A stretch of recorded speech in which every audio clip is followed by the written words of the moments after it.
নবীজি সাল্লাল্লাহু আলাইহি ওয়াসাল্লাম বলে, যে ব্যক্তি ঈমানের সাথে সওয়াবের আশায়, কি বলছে, যে ব্যক্তি ঈমানের সাথে সওয়াবের আশায় রমজান মাসের একটি রোজা পালন করবে, আল্লাহ রাব্বুল আলামিন তার সমস্ত গুনাহগুলো মাফ করে দেবেন। জোরে বলেন সুবহানাল্লাহ। আর হাদিসের মধ্যে আছে, আস-সাওমু লি ওয়া আনা আজজি বিহি। নবীজি আল্লাহ রাব্বুল আলামিন, আল্লাহ তাআলা নিজে বলছেন, আস-সাওমু লি, রোজা আমার জন্য, ওয়া আনা আজজি বিহি, এর প্রতিদান আমি নিজেই দিব। কেমন? বাংলাদেশের প্রধানমন্ত্রী তারেক রহমান একজন বাংলাদেশে মানপিরাতুলি এক কাজ করেছে, এর জন্য তাকে সরকার থেকে একটা কি দিচ্ছে, উপহার দিচ্ছে। এখন সরকার থেকে উপহার পাঠিয়ে দিচ্ছে, এখানকার স্থানীয় ব্যক্তিরা দিচ্ছে, উপহারটা নিয়ে নিল। কিন্তু এর চেয়ে যদি তারেক রহমান নিচে এসে উপহারটা দেয়, তাহলে কিরকম সম্মান আর মর্যাদা? বেশি না? কি বেশি? তো আল্লাহ রাব্বুল আলামিন বলেন, যে ব্যক্তি রোজা রাখবে, ঈমানের সাথে সওয়াবের আশায় রোজা রাখবে, আমি আল্লাহ নিজে তাকে দিব পুরস্কার দান। তা আল্লাহ নিজেই পুরস্কার দিবে। অন্য ইবাদতের আমলগুলো, যে সওয়াবগুলো আল্লাহ ফেরেশতাদের মাধ্যমে দেওয়া হয়, কিন্তু রোজার প্রতিদান একমাত্র আল্লাহ তাআলা। আমার বন্ধুগণ, আমার ভাইরা, হযরত আবু হুরায়রা রাদিয়াল্লাহু তাআলা আনহু বলেন, নবীজি সাল্লাল্লাহু আলাইহি ওয়াসাল্লাম বলেন, পাঁচ ওয়াক্ত নামাজ এক জুমা থেকে আরেক জুমা, এক রমজান থেকে আরেক রমজান পর্যন্ত মধ্যবর্তী গুনাহগুলো, সমস্ত গুনাহগুলো মাফ করে দিবে যদি আপনি রোজা রাখেন। জোরে বলেন সুবহানাল্লাহ। আবু হুরায়রা আরেকটা হাদিস, নবীজি সাল্লাল্লাহু আলাইহি ওয়াসাল্লাম বলেন যে আল্লাহ তাআলাকে খুশি করার জন্য একদিন রোজা রাখবে, একটি কাক বাচ্চা কাল থেকে শুরু করে বৃদ্ধ হওয়া পর্যন্ত, একটা কাক বাচ্চা কাল থেকে শুরু করে বৃদ্ধ হওয়া পর্যন্ত, কাকগুলো সাধারণত 1000 বছর বাঁচে, 1000 বছর, 1000 বছর বাঁচে, 1000 বছর মতো বাঁচে। যতদূর একটা কাক বাচ্চা থেকে বৃদ্ধ হওয়া পর্যন্ত ঘুরে যাবে, আল্লাহ রাব্বুল আলামিন তার বান্দার জন্য জাহান্নামকে তার থেকে তুলে সরাই দিবে। জোরে বলেন সুবহানাল্লাহ। তাহলে রোজা রাখা দরকার আছে না নাই? আমার বন্ধুগণ, আমার ভাইরা, এরপরে নবীজি সাল্লাল্লাহু আলাইহি ওয়াসাল্লাম বলেন, নবীজি সাল্লাল্লাহু আলাইহি ওয়াসাল্লাম বয়ান করতেছেন, বয়ান এই মিম্বারে যখন প্রথম সিঁড়িতে পা রাখলেন, নবীজি সাল্লাল্লাহু আলাইহি ওয়াসাল্লাম বলেন আমিন। দ্বিতীয় সিঁড়িতে পা রাখলেন, বলেন আমিন। তৃতীয় সিঁড়িতে পা রাখলেন, বলেন আমিন। নবীজি সাল্লাল্লাহু আলাইহি ওয়াসাল্লাম যখন খুতবা শেষ করলেন, শেষ করার পরে সাহাবায়ে কেরাম জিজ্ঞেস করলেন, ইয়া রাসূলুল্লাহ, ইয়া হাবিবাল্লাহ, অন্য দিন তো আপনাকে দেখতে পাই না যে এগুলো কথা বলেন না, সে কি জন্য আমিন আমিন বলেন 3 বার? নবীজি সাল্লাল্লাহু আলাইহি ওয়াসাল্লাম বলেন, বড় হতভাগা কে জানো? না, আমরা জানি না। নবীজি সাল্লাল্লাহু আলাইহি ওয়াসাল্লাম বলেন, এক করে মাত্র জিবরাইল আমাকে বলে গেল, যে ব্যক্তি প্রথমে যখন আমি সিঁড়িতে পা রাখলাম, প্রথম সিঁড়িতে, তখন বলল ওই ব্যক্তি সবচেয়ে হতভাগা, যে রমজান মাস পেল কিন্তু নিজের রমজান মাস পাওয়ার পরে নিজের গুনাহ মাফ করতে পারলো না, সেই ব্যক্তির উপরে আল্লাহ তাআলার অভিশাপ। আমি বলেছি আমিন। জোরে বলেন নাউজুবিল্লাহ। তাহলে হতভাগা ওই ব্যক্তি যে রমজান মাস পেল, রমজান মাস পাওয়ার পরে তার নিজের গুনাহ মাফ করতে পারলো না, ওই ব্যক্তি সবচেয়ে বড় হতভাগা। দ্বিতীয় সিঁড়িতে যখন পা রাখলেন, তখন বললেন আমিন। নবীজি সাল্লাল্লাহু আলাইহি ওয়াসাল্লাম বলেন, ওই ব্যক্তি সবচেয়ে হতভাগা যে আমার নাম শোনার পরে দুরূদ পড়ে না। যখন বলা হয় মুহাম্মদ সাল্লাল্লাহু আলাইহি ওয়াসাল্লাম, তখন সাল্লাল্লাহু আলাইহি ওয়াসাল্লাম বলতে হয়, কিন্তু নবীজির নাম শোনার পরে যে ব্যক্তি, আমার নাম শোনার পরে যে ব্যক্তি আমার উপর দুরূদ পড়ে না, ওই ব্যক্তি ধ্বংস হোক, ওই ব্যক্তি ধ্বংস হোক, ওই ব্যক্তি বড় হতভাগা। আমি বলেছি আমিন।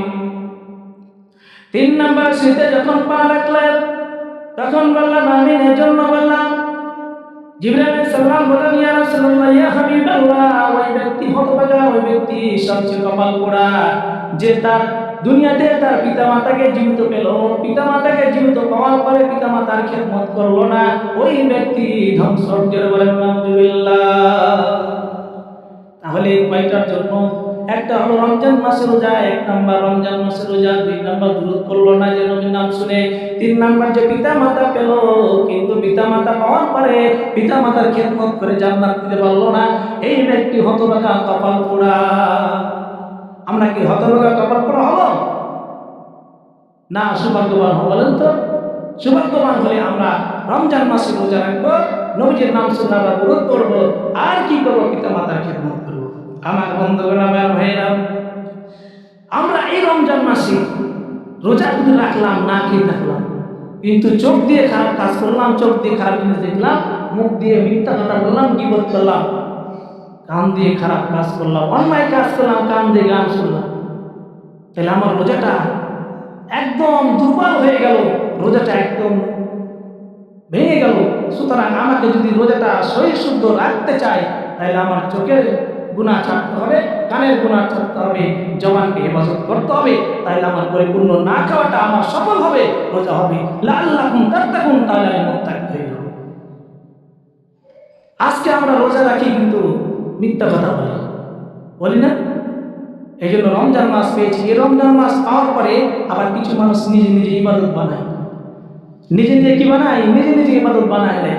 কোরআন হাদিসে যেটা নাই, নবী যেটা বলেনি, সেটা আমরা নিজে নিজে বানাই।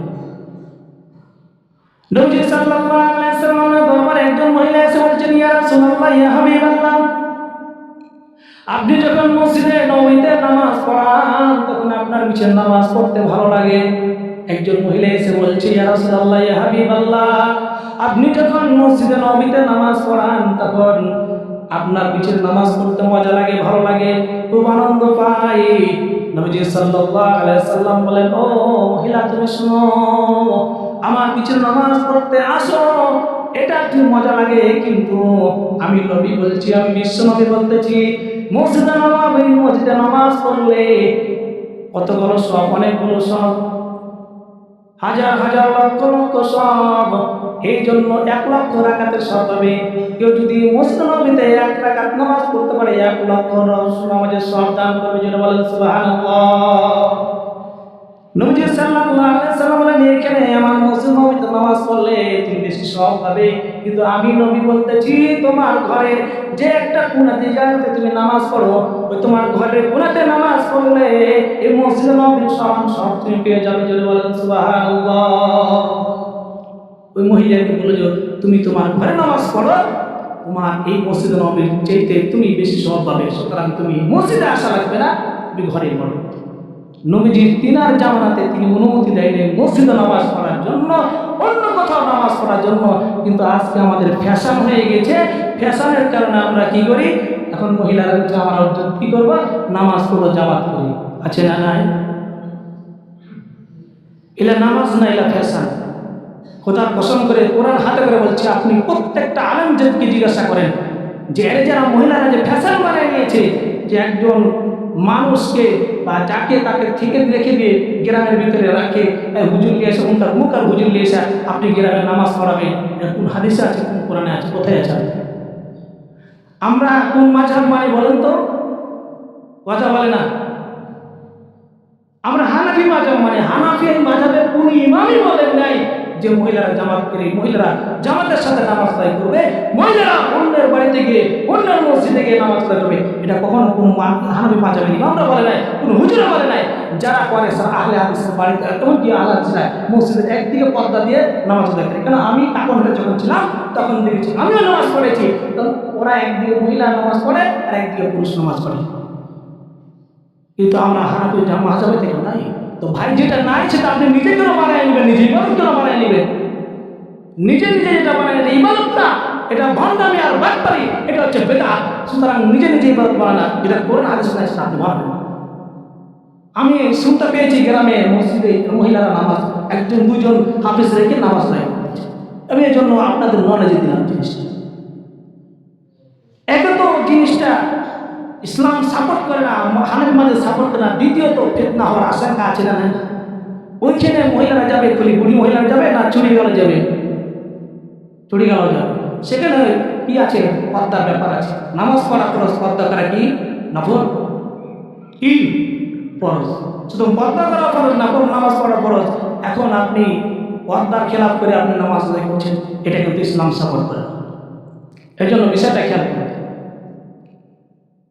একজন ভাই, রমজান মাসে শয়তান যদি বাধা থাকে, তারপরও আমরা কেন খারাপ কাজের দিকে যাই বা গুনাহ করি? রমজান মাসে শয়তান বাধা থাকে, ঠিক আছে, আল্লাহ তাআলা বলেন যে ইন্নাস নাফসা লাম্মারাতুন বিসসুই, শয়তান অবশ্যই বাধা থাকে। সহিহ হাদিসে আছে যে শয়তান বাধা থাকে, কিন্তু আমরা আমাদের শত্রু হলো দুইটা। ভালো করে বুঝুন এই প্রশ্নের উত্তর হলো আমাদের শত্রু হলো দুইটা, একটা হচ্ছে শয়তান, দ্বিতীয় হচ্ছে নফস, মন। আমাদের মন আছে না প্রত্যেকেরই, এই মন আমাদের চাই যে খারাপ কাজে বেশি দিয়ে যাও। এই জন্য আমরা বলতে ইন্নান নাফসা, নিশ্চয় নফস লাম্মারাতুন বিসসু, খারাপ কাজের আদেশ করে, খারাপ কাজের নির্দেশ দেয়। সুতরাং ওই যে আমরা শয়তান যদি আমাদের ধোঁকা না দেয় রমজান মাসে, নফস আমাদের কি বলে, খারাপ কাজের দিকে বেশি নিয়ে যায়। দ্বিতীয়ত শয়তান যে আমি যে ফ্যানটা ছাড়লাম, ফ্যানটা ছাড়ার পরে ঘোরার পরে সুইচ বন্ধ করার সঙ্গে সঙ্গে কি থেমে যায় কি না ঘুরে? তো শয়তান 11 মাস আমাকে চাবি দিয়ে ঘুরাইছে, ওই যে 11 মাস চাবি দিয়ে ঘুরেছে, ওই চাপ এখনো আছে।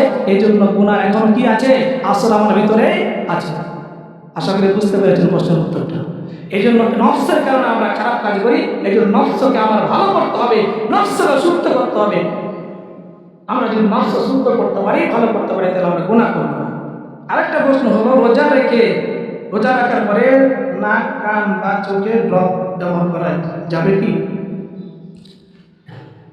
প্রথমে আমরা চোখের কথা বলি যে চোখে কি ড্রপ দেয়? সমস্ত ওলামা ইকরাম বলেন চোখে ড্রপ দেওয়ার দ্বারা চোখের সঙ্গে গলার মধ্যে কোনো কি নাই, সম্পর্ক নাই। সুতরাং চোখে যদি ড্রপ দেয়, এমনকি ডাক্তাররা বলে যে চোখে ড্রপ দিলে গলাতে যাওয়ার কোনো সম্ভাবনা নাই। সুতরাং চোখে ড্রপ দেওয়া যেতে পারে। নাকের ভিতরে, এরপর হচ্ছে কান, যেহেতু কান আর গলা একসাথে না, সুতরাং কানও তেল বা ড্রপ যদি দেয় তো সমস্যা নেই, রোজা ভাঙবে না। কিন্তু যদি না দিয়ে যদি আপনি ভালো থাকেন, যদি আপনার ক্ষতি না হয়, তাহলে না দিয়েই ভালো, ঠিক আছে কিনা? এখন হলো নাকের কথা। নাকটা হলো, নাকের সঙ্গে গলার সম্পর্ক আছে, সুতরাং নাকের ড্রপ দেওয়া যাবে না। নাকের ড্রপ দিলে আপনার চলে আসবে গলাতে, সঙ্গে সঙ্গে দেখবেন নাকের ভিতরে ড্রপ দেওয়ার সঙ্গে সঙ্গে গলার মধ্যে চলে আসে তার শ্বাসটা। সুতরাং নাকে ড্রপ দেওয়া যাবে না, চোখে বা কানে দেওয়া যেতে পারে যদি সমস্যা হয়। আশা করি বুঝতে পেরেছি। এই জন্য আমরা রোজা রাখবো। রোজা রাখার পরে আমরা রোজার 6টি আদব আছে। 1 নাম্বার দৃষ্টিকে হেফাজত করবো। 1 নাম্বার কি করবো? দৃষ্টিকে হেফাজত করবো। 2 নাম্বার জবানের হেফাজত করবো। 3 নাম্বার কানের হেফাজত করবো। 4 নাম্বার শরীরের অঙ্গ প্রত্যঙ্গ, হাত বা যতগুলো আছে সেগুলো আমরা কি করবো? হেফাজত করবো। এরপরে হচ্ছে যে ইফতারের সময় হালাল খাবার খাবো, হারাম খাবার খাবো, তাইলে আমার রোজাটা সঠিকভাবে আদায় হবে।